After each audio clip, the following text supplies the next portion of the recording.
எவ்வித கொடிய இடருக்கும் அஞ்சேன், இயேசுவை சார்ந்து நிற்பேன்.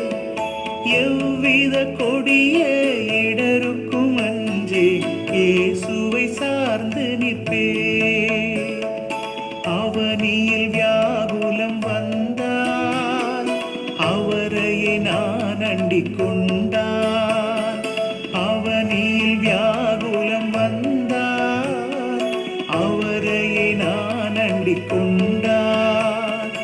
அலை மிக மோதிடும் மன்னாள், அலை மிக மோதிடும் மன்னாள், ஆறுதல் அளிப்பதை சொன்னாள்.